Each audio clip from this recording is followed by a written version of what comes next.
Phydesia Lewis is the director of the Small Business Center at Alamance Community College and brings nearly 3 decades of experience in business consulting, entrepreneurship, and workforce development. She has helped countless business owners understand credit, access resources, and build sustainable companies. Whether it's guiding startups through their first steps or helping existing businesses grow stronger, Phydesia brings a deep insight, practical strategies, and a passion for empowering entrepreneurs. We're excited to tap into her knowledge today and help more small businesses thrive. So, Phydesia, I would love for you to start out by telling us how you ended up as the director of the Small Business Center in Alamance County. Okay. What pathway led you here? All roads lead to Small Business Center directing, I guess you could say.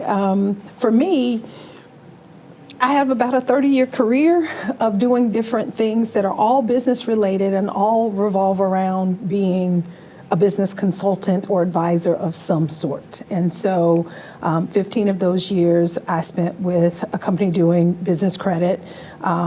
We were the company that rated even the Fortune 500. So coming from that background, you learn very quickly. But that wasn't where I started out, believe it or not. I started out as a broadcast production major at North Carolina A&T State University. And by the time I graduated, I realized I really didn't want to be a starving artist. And so my feet got firmly planted in business. And so beyond that, I did, find a place and continue to grow and thrive in it.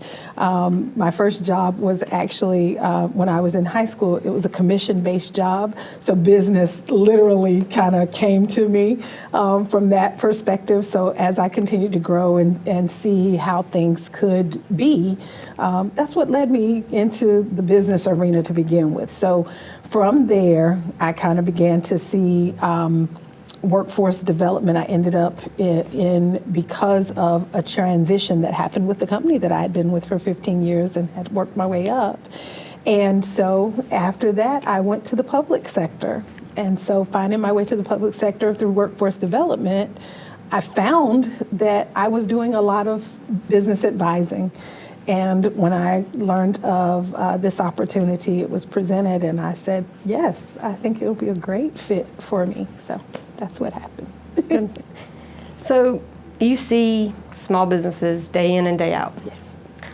What are the most important first steps for a small business to take on? When after the idea, where do they go from there? So most small businesses, the most important thing that they can do is research. That's the very first thing I would encourage them to do. The second thing that I would encourage them to do is literally take that vision that they have in their head of what they see themselves doing on a daily basis and actually write that down. Just start there, getting it out of their head and onto paper in some format.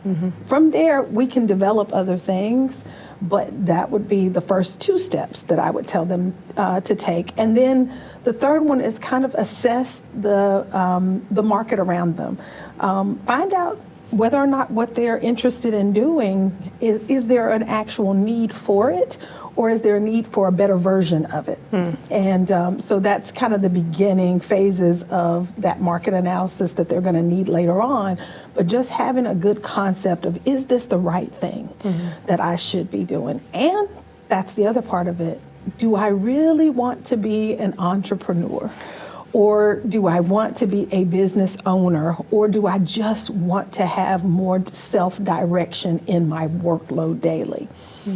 Identifying all of those things can be an important key to understanding whether or not you're in the right workspace or you're doing the right job, or if it's a good fit for you from an industry perspective. So you can get all that information just by kind of sitting with yourself for a little bit and saying, what do I really want?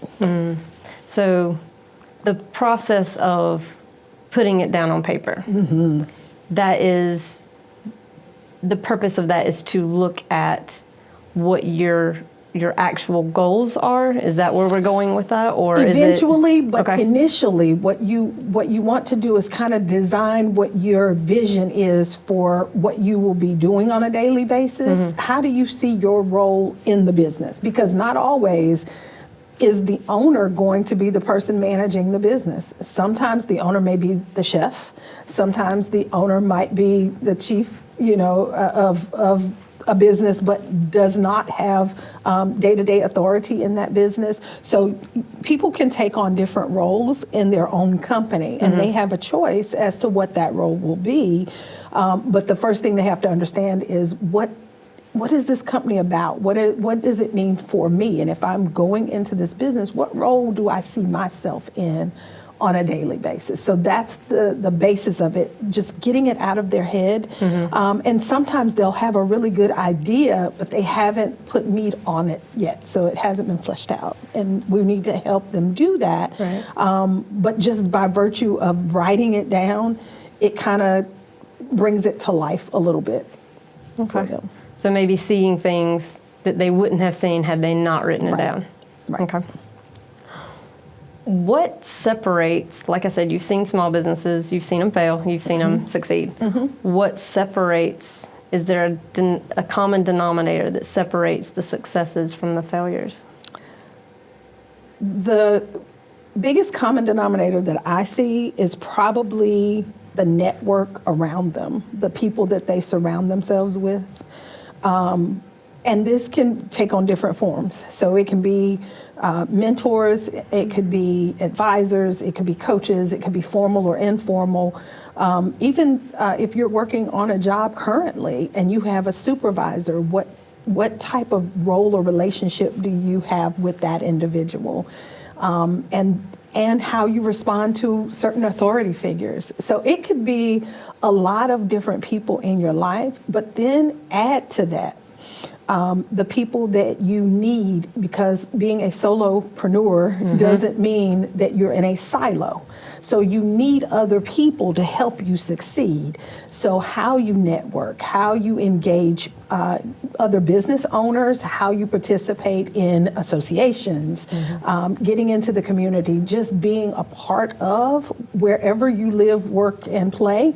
And making yourself a part of that community. So that is, it's a lot about network, because it's about who knows you, who knows your business, and who's willing to, work with you. So on that note, joining networking groups, it can be beneficial, yeah, especially when you're first starting out, because they can take on two roles. So when you're first starting out, they're there to kind of help you introduce and learn the landscape for local businesses in your community. As you grow, it can help you kind of retain that sense of, I need to work on my business and not always in my business. And so I need an opportunity to remove myself from the day-to-day, learn something new, continue to grow. I have very recently started doing things, networking and that type of thing. And for someone who's an introvert and cannot stand to have to do it, I have to make myself, okay, I need to go meet these people. I need to go, meet new people and make connections. Do you have any advice for those like me who are introverts and just want to stay at home and do everything from my computer and it'll all work out? It won't. But yeah, yes, just do it. Make yourself go, make yourself be. Sometimes something simple as going and having coffee in a local coffee shop. I love doing that, and just to walk in and then see who comes in. I heard a man told my husband and I years ago, he said, the best form of entertainment is people watching. If you just sit in a restaurant, you will learn so much, especially those hometown spaces where the locals go and hang out. And it's really, really interesting to do that. But more importantly, to get engaged, to get out. It helps us as individuals just to explore and make sure that we can get new ideas. You never know where they're going to come from. And so just by seeing something, a color, or you can get inspiration from so many different places that then you can take that back and adopt or adapt something for yourself or create something new altogether. So, yeah. So what do you see as the top 3 mistakes that new businesses make, new business owners? Number 1 is not doing research. Just start with Google if you have to, then go to a public library, ask for help. Alamance County is very fortunate right now because they have recently added 2 business people into their orbit. So that now Workfare, which is unique because not everyone has that. So in Alamance County, there are 2. There's one at Mebane and there's one now at May Memorial. And I'm really excited about that because that was one of the things that I asked for when I first got here. I was like, do we have someone who can help with these types of things? Because they do have business librarians in other towns and cities. So that's a very vital resource to be able to go in and say, I just need actionable data to tell me whether I'm on the right path. And you need somebody that understands when you're asking them that. Is there a market for me to market to when I'm doing this? So that's one thing, just not doing any research. And then the second one is not having a plan, a business plan of any kind, and just diving right in. And now, can it succeed if you do it? Yes, sometimes we walk, fall, and trip into business. We didn't mean to do it. We started making those T-shirts, and by George, we now have a full-fledged business. It happens. But for most people, really starting with some strategy, and particularly having a command of your own personal finances, or just knowing what they are. You don't have to have the best credit score. You don't have to have all of those things yet. You can work towards that, but you at least need to know where you stand.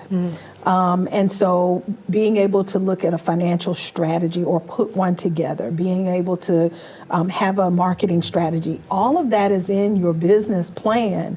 But what I find often is when people come in with a business plan, they have the operations plan. They have the day-to-day, I know what I'm going to do in this business every day, but they don't have the other part of that, which is the strategy. And so those would be like the biggest things that I would say people, the mistakes that they make. Is there something that, a held belief, is there a wrong belief that you see often when people come to you? Yes. What is it? That there's only one way to do it.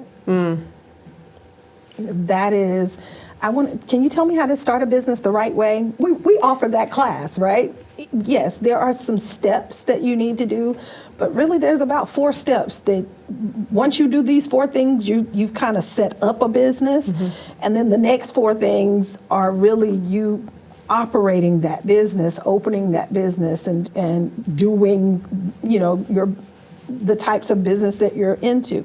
So that part is real, but there is no right one way of doing it.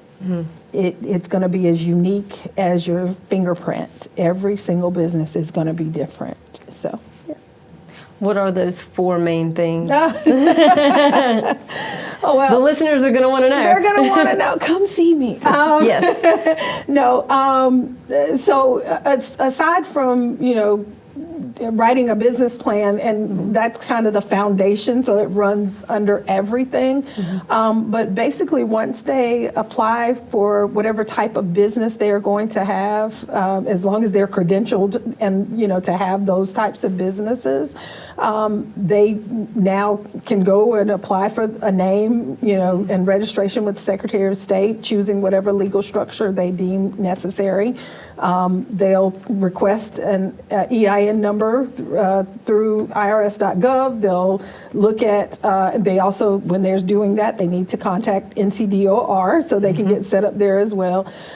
They'll register, once they register everything, either with, if they're sole proprietorship, of course, they'll go through the Register of Deeds office.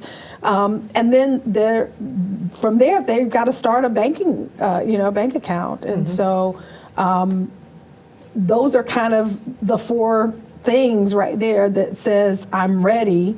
But they need a customer base. They need some other things before they do all of that. And so they need to know what's going to happen, because once you start those official things, the clock is ticking. So now you're paying money because these are things that you're going to be investing in. So they're going to expect you to be doing business if you're going out and getting those startup things done. So yeah, it's absolutely important.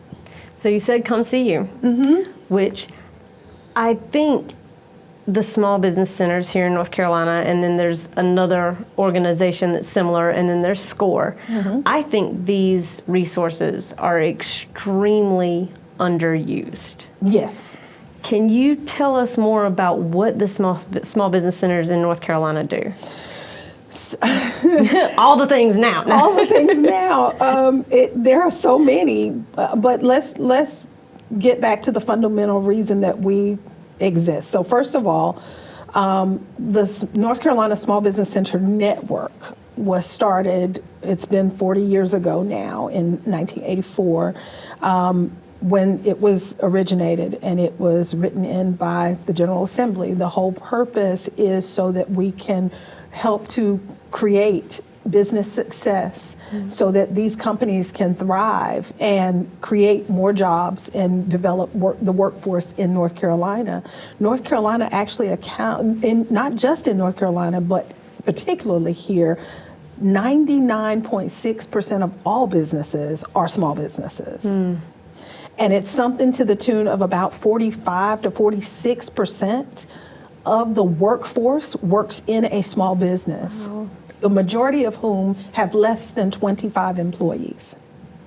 So when you consider those kinds of statistics, and the majority of them being 10 or fewer, so when you consider that number of statistics, small businesses create more jobs per year than any other business. And so we have to nurture those companies. We have to not just help them get started with those key, those little four things that I mentioned, those first four things that say I'm ready to do business, but truly helping them launch, helping them find mentors, helping them find coaches, or being them if we are able to, and then helping them identify new opportunities for growth, new opportunities for development, not treating education as if it ends when you get a certain certification or you complete whatever it was that you needed to get into business, but how do you become a lifelong learner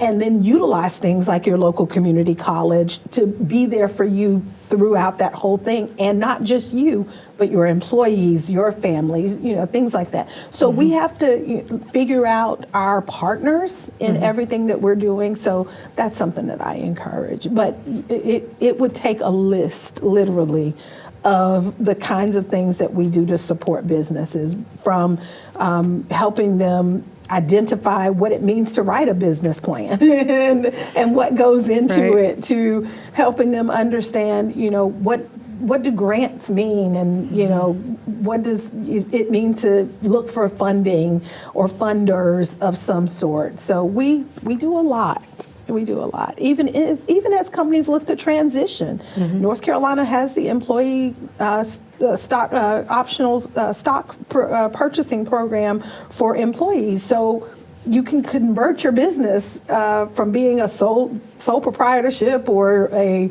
partnership or a corporation or whatever it may be. There's an opportunity out there. So it's important to know some of those things and who the people are that you need to be talking to. We don't do, out of all the things that we do, what we do not do is provide legal or tax advice. Those are the things that we don't do. So anything else, we can kind of help maneuver things, but we are doing it. We're not the ones doing the work. That's the other misnomer. We're not the ones doing the work, but we support you in the work that you do as a business owner. So a lot of questions that I get kind of gather around funding opportunities and how do I get funded and that kind of thing.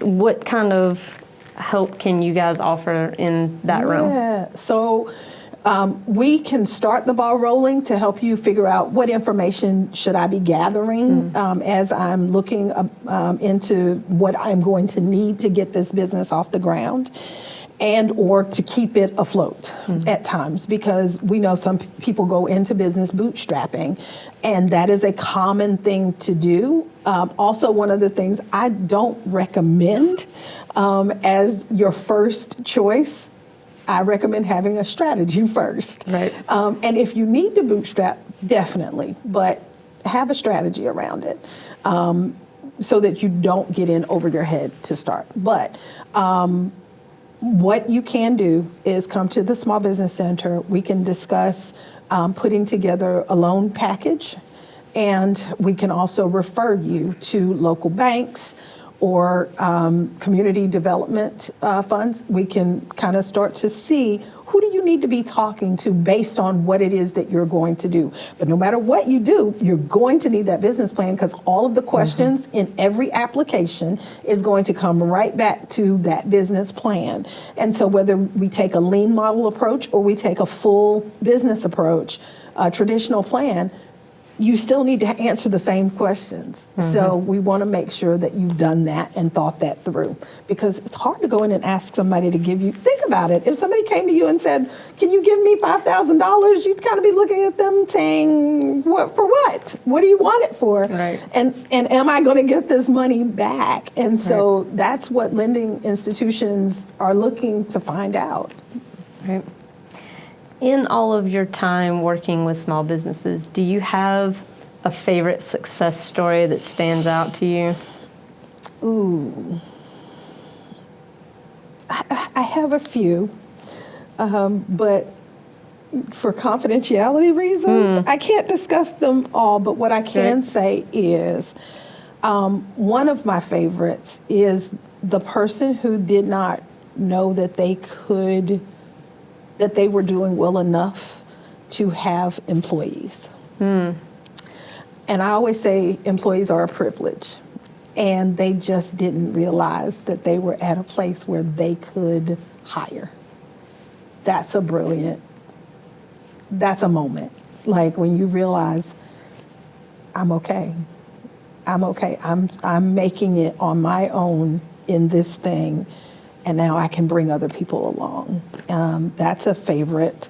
The other one was a family business, and the family being able to, a family member being able to get educated because they found a program that would allow the family member to get educated, to get credentialed, to come in and work in the business in an area that was missing. And it didn't matter that it was a family member. It was just a simple fact that they were an employee of that company, and it allowed them to be able to actually do that. So that was very cool. So just little things like that, or, working with our workforce development partners, or working, with other people to bring folks together to find the funding that they need. So, So on working with family, I have a personal view that I don't think it's ever a good idea to go into business with your family or your friends.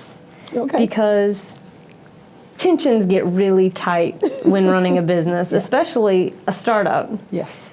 Have you seen it work both ways? Yes or no? Or yes, I've seen it work both ways. And one of the foundational elements of that is having it in writing.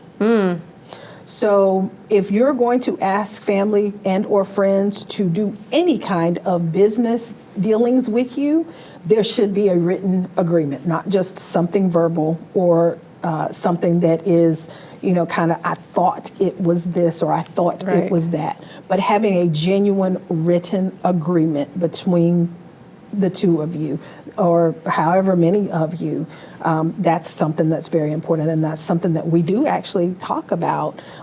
We discuss outlines for things, and then we give you, referrals to go off and talk to the right people about making it, as people say, legal. Right. We don't do Right. that, but we can definitely tell you about, viable other businesses that do those kinds of things, and Yeah. it's not us, but yeah.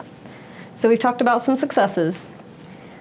What warning signs have you seen before businesses just crash and burn? Like what would set off alarm bells or red flags to you if a business came to you and said, "Here's where we are"?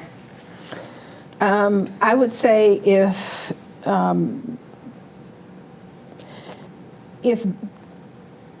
they are not responsive in a way that they're returning calls or delivering on their workloads and things like that. Sometimes it can be because those business owners are overworked, but sometimes it can be because they are scaling back or not able to keep the pace any longer. So you want to be mindful. I always say show people grace.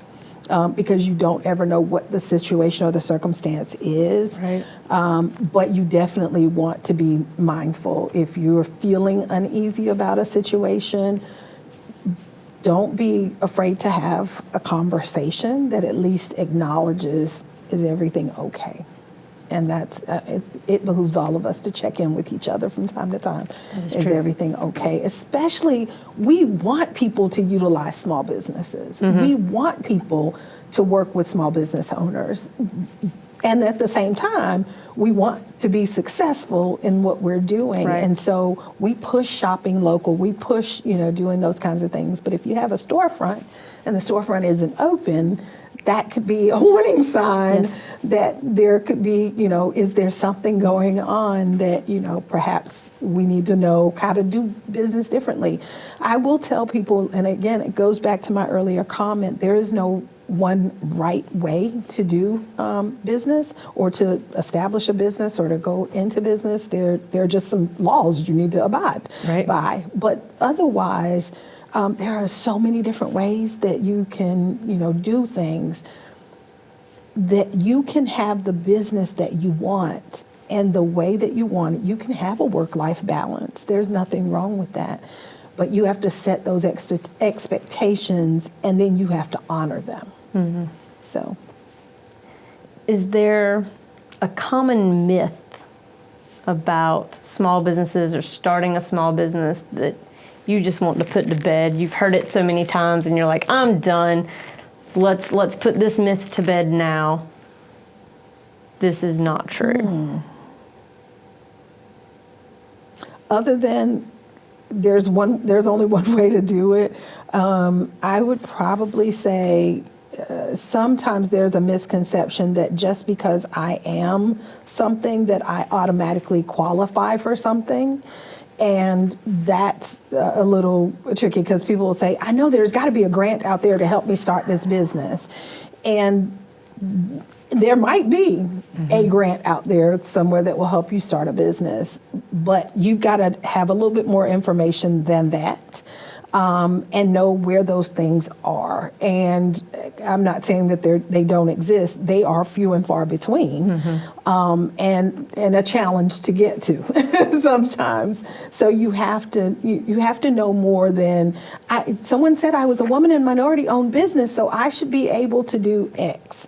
It doesn't work that way. It never has. And so we just need to make sure that people have an understanding of what it means to be in business and how to operate that business and the things that they need to do. So again, there's no secret pot of money that people are, just tapping into automatically.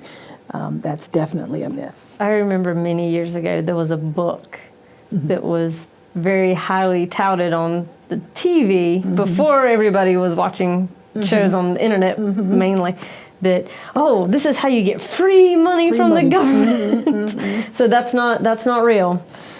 No, unfortunately not. It doesn't quite work that way. Okay. It doesn't quite work that way. Now we know. Does that mean that there aren't opportunities? No. No, it doesn't mean that. There are opportunities out there, but there's a fit, a right fit for everything. And yeah, so. So we talked a little bit about market research, and you talked about resources being at the library.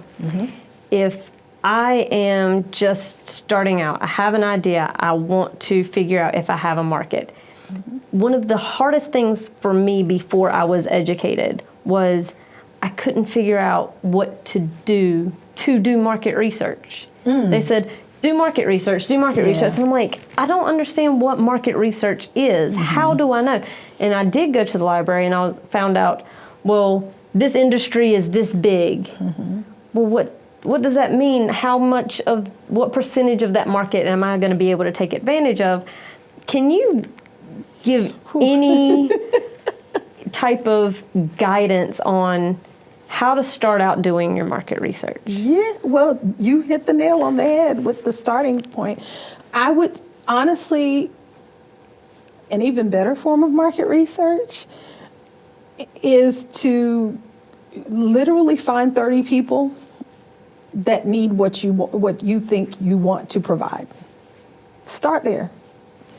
Investigate. Give them a survey. Ask the people around you, who's willing to pay for what it is that you say you can provide them? Okay. So that's a baseline.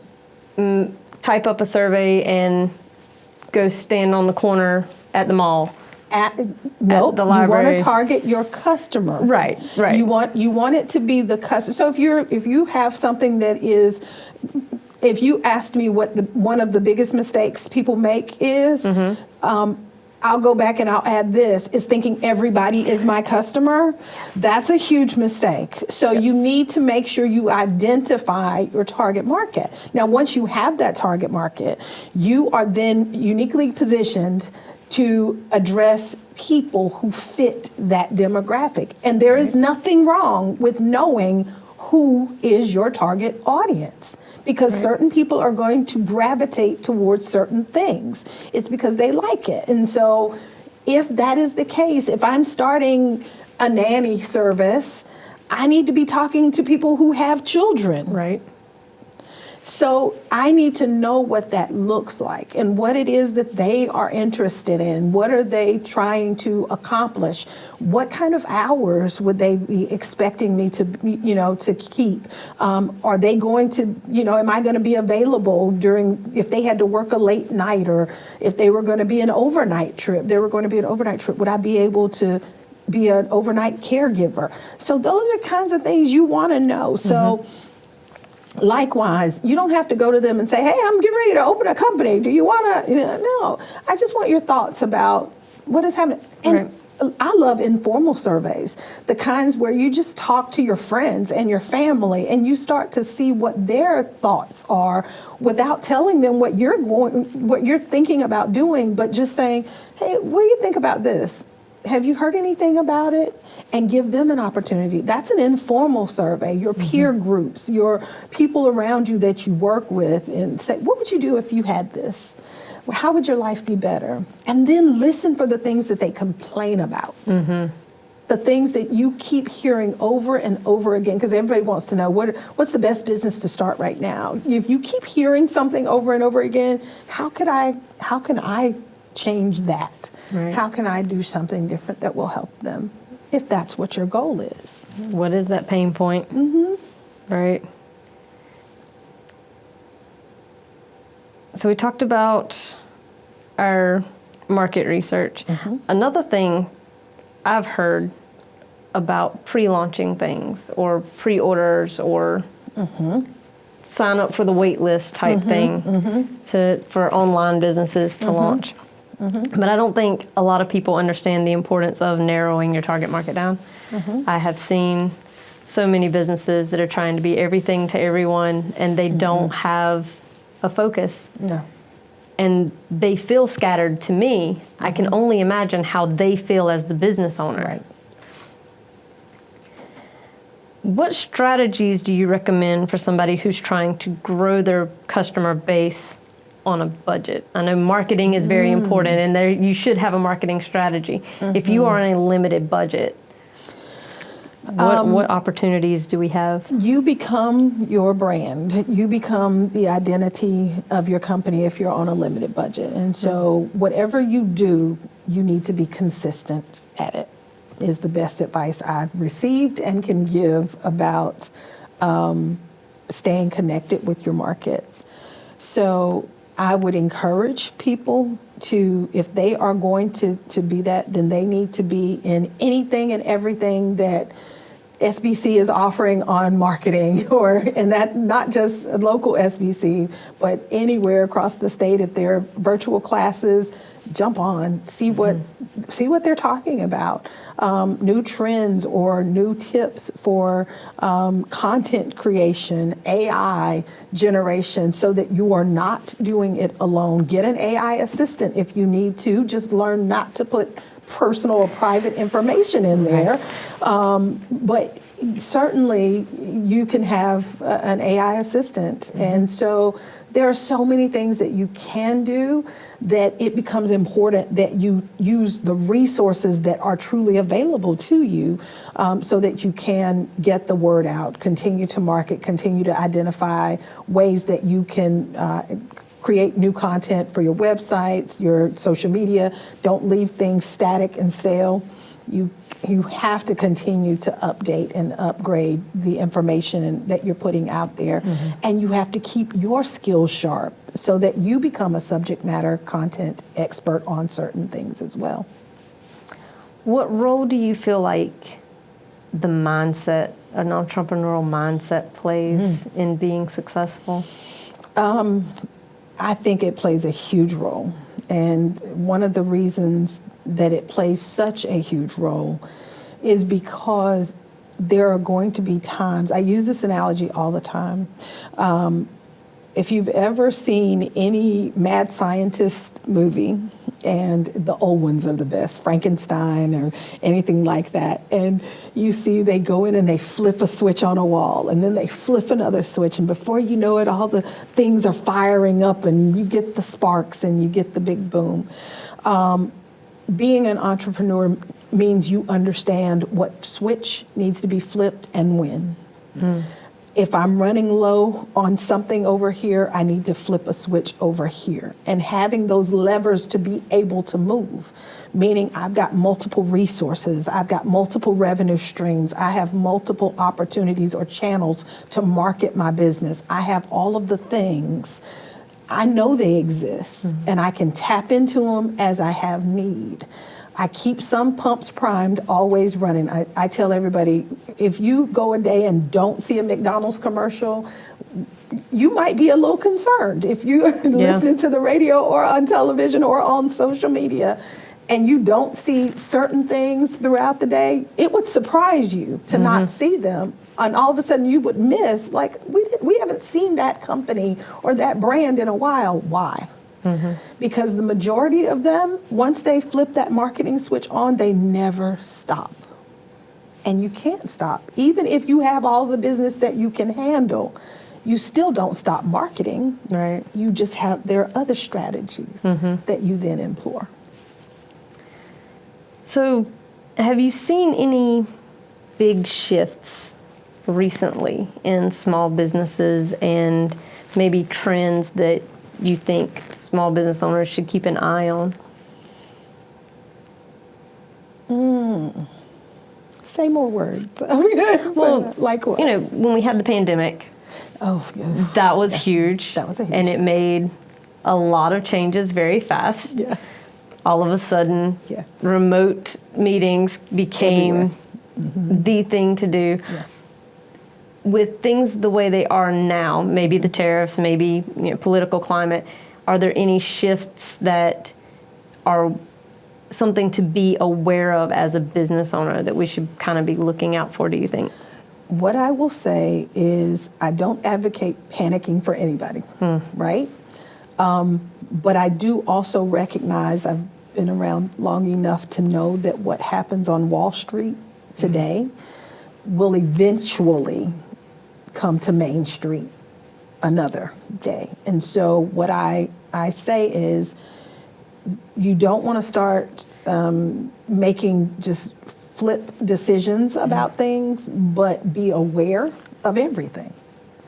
Don't live in fear, just be aware. That's a life lesson that my parents taught me. Don't live in fear, but be aware. Be aware. And so if you are aware of the things that are happening around you in your world, small businesses are going to rebound. They're going to, have ups and downs. Everything ebbs and flows. So we, too, will experience some of the ebbs and flows eventually if they have not come already. Some people are experiencing tightenings, and we've talked to folks who are saying, I'm having to think about how I'm going to do it differently. So we encourage you to be aware and have conversations that you need to have that second lever that you can flip if you need to. And that's genuine. And we're here for you. So we're here to hear what your challenges are, what you need. So trend-wise, have I had calls? Yes. Have I had people stop by? Yes. Are they concerned? Yes. And then even trends of moving back to a level of normalcy from the pandemic. We're still experiencing just transitions back to some levels of normalcy for businesses as well. So that's also happening. So all of it is real and relevant. So I don't necessarily know that I call it a trend, but I think that's kind of why we're here, is to make sure we help preserve as much as we can for the long term. Don't panic and lean on your resources. Don't panic, lean on your resources. I like it. I like that too. If someone wanted to start a business in a more saturated market, is there any specific advice you would be able to give to them? Know what makes you different. Know what makes you special in that area. There is no shortage of restaurants around us, right? But there are some places that are always packed. And it may not be necessarily one that is a brand name that we know, that everybody knows, but it may be a local brand that I rode past a restaurant one morning on my way to a meeting, and I saw this. I was like, what is that? It was so packed. And I was like, okay, the food has to be good. It just has to be good. And I got to where I was going, and then someone suggested that restaurant as a meeting place for the next occasion that we came together. And I said, I just saw that place. I said, I just came by there. They were packed. They're always packed. Really? They're always packed. And I said, the food must be, absolutely it is. So when you see things like that, you know they're doing something right. They're doing it with love. They're doing it with consistency. They're doing it with all the feels, right? So what is it that you bring that kind of passion to that somebody is going to always want to be your customer?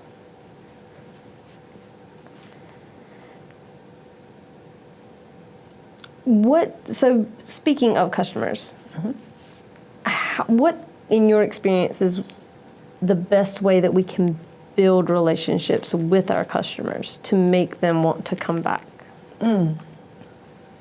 Oh, invite them. That's one of the first things you can do.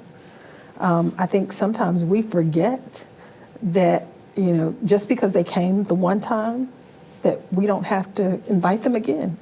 If they had a great experience, who did they tell? And what did you do to reward or excite them about having told someone else? So I think the one thing we can do is not take our customers for granted, and assume that a one-time customer is a client, because they're not. But if you keep them coming back over and over and over again, then they can become more of a client than a customer. But you got to keep them engaged. You got to keep them involved. That's why you see things like so many apps now with businesses. The reason that they have those is so that they can keep you involved. When I had my salon, I did not have a problem using a text message app, and so that I could do SMS marketing, that it would find them if they even came in my area, and let my customers know, or other people who were prospective customers, that we were in the area, that we were running sales, that we were doing all kinds of fun things, and specials, daily specials, that kind of thing. And it works. It works. What do you feel like maybe an underrated marketing technique that's really effective? Underrated. I might suggest social media. People think that that's an easy one. It is. It can become overwhelming, and I can tell you one of the reasons that people were really fell in love with one particular app. I will not say the name, but the reason that they fell in love with it was because it did push marketing on their behalf. They did not have to go and search for or know people in order for it to work as effectively for them. So I would look for things that offer similar realities now. Whether they choose one over another, I'm not going to say a name. I'm just simply going to say I would identify anything that can help give you that lift, that can put you where you're not. And you want people speaking positively about your business and your brand when you're not in the room. How do you do that? Who have you impressed lately that they would want to tell someone else about your business? So the referral is a real powerful thing. And then the other component to that is social media that does push for you on your behalf. I think those would be the two. Earlier you talked about a story where your client was finally at the point that they could hire an employee. Do you have any advice for entrepreneurs who are at that point where they're either overwhelmed or they don't know if it's time for them to hire an employee? What signs are there it's time? You hit the nail on the head, that they are overworked. They have started to lose that work-life balance. Their kids are saying, when are you coming home? Or their spouses. Or friends and family are saying, we haven't seen you in forever. And all you can say is, I've been working. Those are signs. And those are also things that you would want to discuss. You'll come in and talk with us about it. We're going to send you to talk to your professionals. We're going to send you back to talk to the accountant, your tax advisor, those types of things, because you need to know what the privilege of having employees is all about. It is a privilege.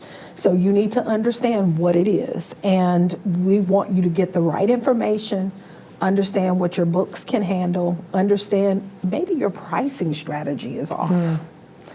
And you need to make some shifts there to be able to fully afford staff.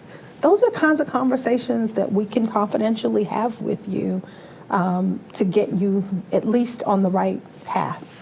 And then to take that to your professional and then have that conversation of, is this the right fit for me?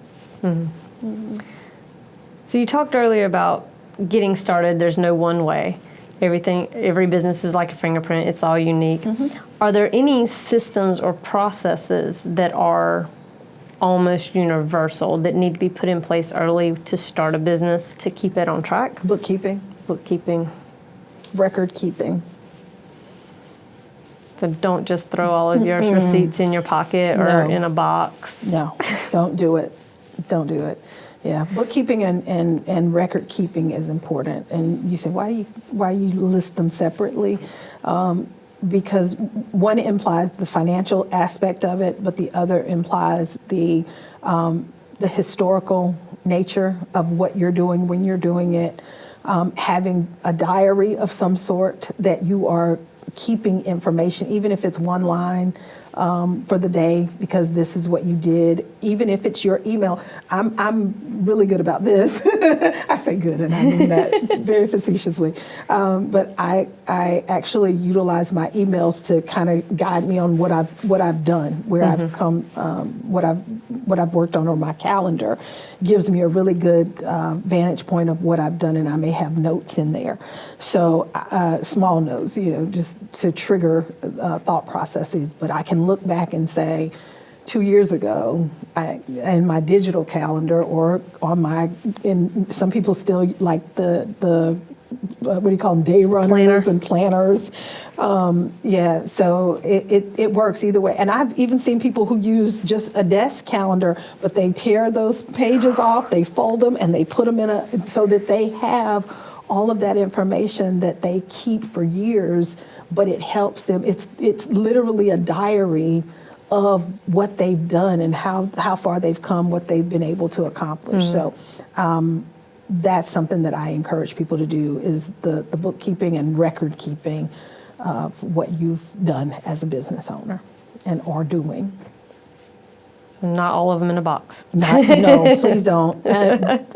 Side note, they will charge you more if you bring the box in versus having some organized thoughts. That's good to know. That is good to know.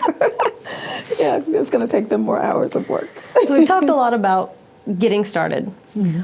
What advice would you have for someone who's been in business for a while and they feel stuck somewhere? I'm sure you see that. Yeah. Those are kind of my favorite people to some degree to talk with anyway, because they've seen so much and done so much, but at the same time, they're open because they're saying, I need to break out of my routine. I want change. And I love that because that gives us an opportunity to put on that entrepreneurial hat and do some deep diving. Believe it or not, we do summer camps, right? For this year, we'll be doing it for youth and high school, both. 1 week where they come in and they play it, and we do it very low tech for the most part during those weeks. But I also do some of the same things with adults, because when we go through that process, if I hand you a crayon and I say, just make up a business card, have fun, do whatever you want to do. Or if I hand you, something else and it's a toy and I say, create something, tell me something, teach me something, show me something. And you had no frame of reference for that. And we just sit and brainstorm and use a whiteboard and just kind of start all over again. I see amazing things happen with people with ideas coming to life, and they walk out and they go, I'm so glad we had that conversation, because now it's something new and fresh for them, or they find a way to change it up and make it fit their business. So I like that. This is a question that I ask all of my guests. What is the best piece of advice that you have ever been given? So I am what I would call a possibilitarian. I'm a cheerleader for people in general. I'm that fangirl of people who is like, yes, you can do it, you can do it, you can do it. But the best advice someone gave me in leadership, and now it is applicable in the role that I'm in today, I can want it for them, but I cannot want it more than they want it for themselves. Because it would crush me when I would see people with so much potential or such a great idea or the potential to do a great job. And I'm like, if they would just, and that's the wrong way. And so I had to learn that you can't want something more for someone else than they want it for themselves. But when they get it, boy, that's the best feeling in the world. That's the best feeling in the world, to see them get it, have those aha moments. Do you have a book that you would recommend that all business owners or leadership book that you think everyone should read? Wow.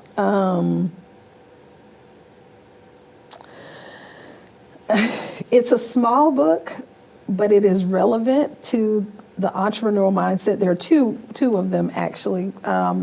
One we do with our program, but it's Who Owns the Ice House, and that's a good one, good read. But it's even better when you do it as a part of the group. And then the other one is Who Moved My Cheese?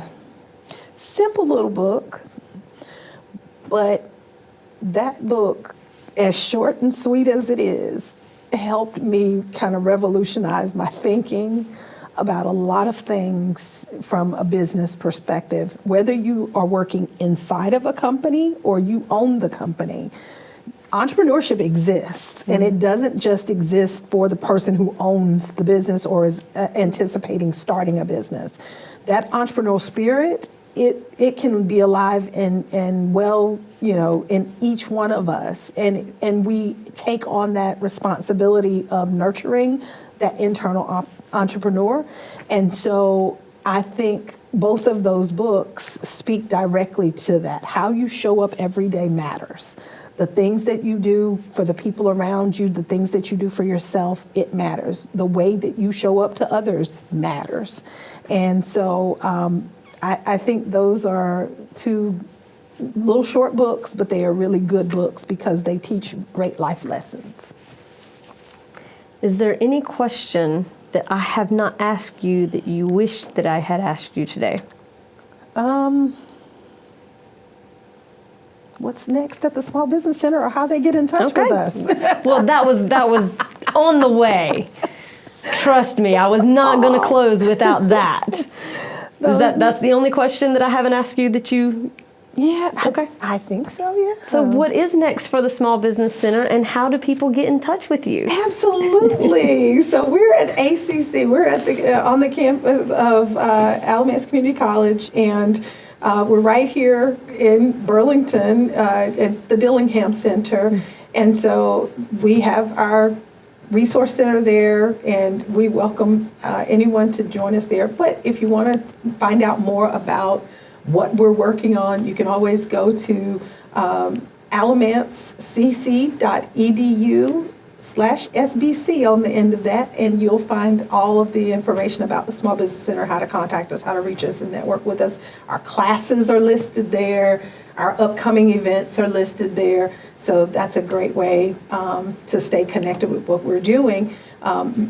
Next Thursday, we're doing our pitch event, and that someone there will win up to $10,000 towards their small business idea or innovation. So we're excited about that. And in June, on Juneteenth, we do have a Women and Minority Summit coming up.